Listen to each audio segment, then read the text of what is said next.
If you want to go past building and crafting and get into some deeper physics and survival, then Space Engineers might be the right game for you. I've had a side eye on this game for a while, so I'm going to take a dive into this game, experience some of the initial challenges, and let you see what it's all about. So I'm diving into the Star System survival mode, even though I've heard that progressing through some of the scenarios gives you a nicer tutorial into the fundamentals. I will, however, give myself a chance by choosing what's supposed to be one of the easier options, which is an Earth-like planet. After all, this playthrough of Space Engineers is sponsored by DadSpeed, who currently run a Space Engineers server and one of the best eco servers out there. If you want casual, long-term, and cooperative style gameplay, check out DadSpeed, who will be kicking off a new Eco Season 6 in the next week or so. So grab the IP address out of the video description and get subscribed to my Earth Gaming channel so you don't miss the announcements. Now for games like this Space Engineers, I like to dive right in and try to figure it out because that feels like part of the experience to me. To be dropped on a mysterious new world or out in space and have to survive with just the tools and materials on hand and not a lot of coaching. I also wanted to take a first random spawn area, whatever was provided for me, and have to make do with whatever resources I found. But I did know I also needed good access to the areas of my drop pod. I liked the idea of being dropped into this mountainous rocky environment with snow-capped mountains nearby, but decided to do a respawn. I don't know, maybe I should have just gone for it to see what happened. Maybe I could have flipped the pod over or something. But for my very first time, while still trying to figure out just basic controls, I decided a new spawn would be best. With a stable landing, it was time to get going, and I did understand a few fundamentals. I was going to have to dig or mine for resources, mainly metals, refine those metals, and assemble them into things to build with. So it's time to start drilling.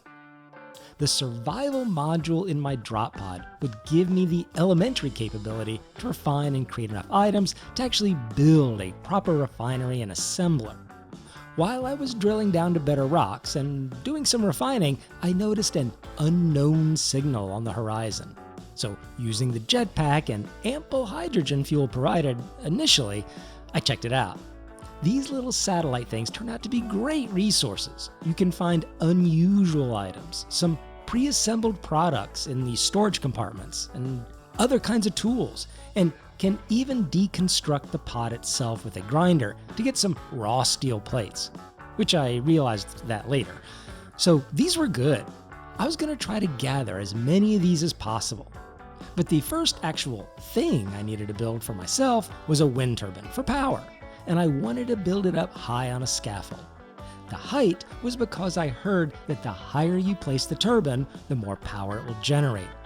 I also wanted a little platform area to set up my refinery and assembler. Now, you can fully build out these framed boxes for more strength and durability, but it takes a lot more resources. So a simple framed structure would just have to do for now. I think some folks leave the raw framing for aesthetic reasons, which I can see. It kind of looks nice. Alright, power and platform in place. Time to get the refinery and assembler to get some real production going. I mean, the survival pod is good, but we're growing, evolving. It's time to be a real space engineer. Means that I'm an officer of Starfleet's engineering division. So a lot more digging and materials are going to be needed, along with recovery of more of those little satellites. I got the basic assembler, then the basic refinery build. These are still early game items, and I'll need better ones later, but these should take me a long way. Another thing I noticed is that a lot of my platform blocks were a bit janky, along with my whole tower. It might have worked the way it was to deliver power, but being misaligned was definitely going to interfere with placing blocks all around it, so a little reconstruction was needed. With that adjustment done, I got my first experience with weather. The rain, the clouds, some thunder and lightning around. It was good. I liked the immersion. And later on, I discovered that the cloud cover impacted my solar panels and their power generation. So the game so far was living up to my expectations, with there being a lot of cause and effect in physics going on. So what to do next? Well, I was a little stuck. I knew there were a lot of different kinds of things to build in the game, and my assembler only had a few items. But I found that pressing G opens a block items menu where I could select a whole host of items. How it worked was this. I could grab an item for anything I had unlocked to build, place it in my toolbar, and then place that item in the world. From there, the basic items that I would make by the assembler could be used to complete and weld together that new item. What I wanted next was a basic rover to explore the planet. I'll spare you a lot of the trial and error and get straight to the design and method I ended up with. What a piece of junk!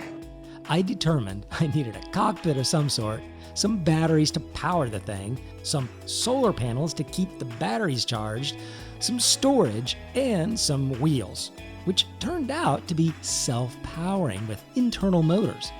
I also discovered you can't just build one of these things on the ground. It needed to be elevated a little bit in order to place the wheels and just make the whole construction effort workable. I also discovered more physics, and that things just won't float magically in the air if you disconnect them. Which was good. More challenge, and I started to know how things were going to work. Which led me to just start putting items together to make my rover. Some items seemed to be sticking together, but then other items, like this wheel on the cockpit, just led to disaster. But it was okay. I actually found things like that kind of amusing, and I knew eventually I'd get it all figured out, but the rover build was definitely an experiment in alignment and planning. A very loose realization came to me during this, and that's that some items like cockpits came in different sizes. Some occupied 2 blocks worth of width, and some 3. So if I wanted a cockpit to be centered with my batteries that were 3 blocks wide, I needed a 3-wide block cockpit, or maybe a 5-wide cockpit, something like that. Eventually, I got the size wheels I wanted and solar panels, and along the way, discovered what I needed to do to unlock certain build items. If I pressed that G button and went to the other progression tab, it showed a tree of items. So it was there I was able to see if there was something I wanted and didn't have it yet, I might have to build something else to unlock that other thing. So I was unraveling the secrets of the game by just fiddling around. And there was an occasional little pop-up help window that gave me some tips and nudges to keep me moving forward. Those I really appreciated.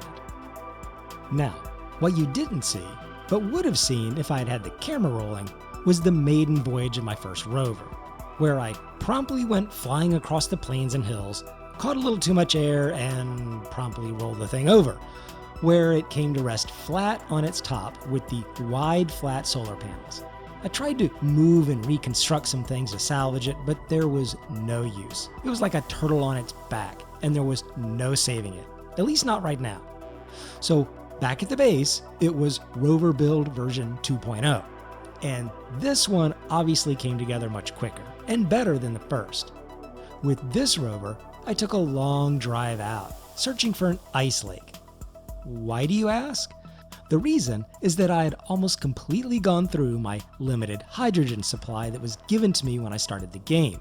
It's for my jetpack, and I was at risk of being stuck in my mine and not able to get out, and it would definitely be hampering doing simple tasks like getting on top of my rover or to build more of my base.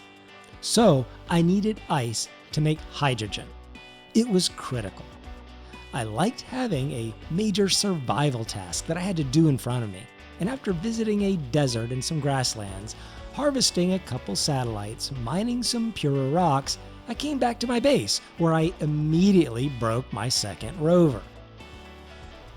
What happened is that the second battery hit the edge of the platform ramp and broke the vehicle in half. Now, a really cool physics thing they've built into the game is the ability to adjust the tension of the suspension. You can adjust power to the wheels and several other parameters. As I had been loading the rover with all these harvested goods, the body had kept sinking lower and lower on the suspension. So when I came back to the ramp, it was too low and it hit it. If I had pumped up the suspension strength, I could have maintained an adequate height clearance, but I didn't. Space Engineer Earth had failed again by his own hand. So there was only one thing to do: build rover version 3.0. Engineering. Hey, that's right. I fix things. By this time, I had also been trying to expand my refinery and assembly storage with a conveyor system. And along with some other things I had had my eye on to build, I needed to acquire some cobalt ore to build those things. And I also wanted some silver. So Rover 3.0 had to be better than its predecessors and equipped with both an ore scanner and antenna to project any detected ores on my HUD while I was driving around. You can locate ores and resources just holding the drill and running around, which isn't bad, but I just wanted to be more sophisticated if I could, and to be able to cover more ground. Driving now with much greater care, checking the rover periodically for damage, Rover 3.0 was out on an essential mission to find ice and ores. I explored until it got dark, because I couldn't afford to let my batteries go completely dry this far from home. I wanted to continue my vehicle-based search first thing in the morning, and I needed to keep my own suit recharged during the night. Yes, cold nights will drain the power in your suit to help keep you warm. That's more survival. But to not waste time, I did do a good bit of reconnaissance on foot. And it was worth it. Ice was found. All it would require is a little digging, but it was worth it, as I had looked around quite a bit and had not found an ice lake. And I had almost no hydrogen to do an aerial search. I was truly down to emergency reserves. Check out the next episode to see if we get our ice, find our cobalt, or if we encounter more disasters, which apparently can happen at an unexpected time. I'll be talking to you later. I'm liking this Space Engineers thing.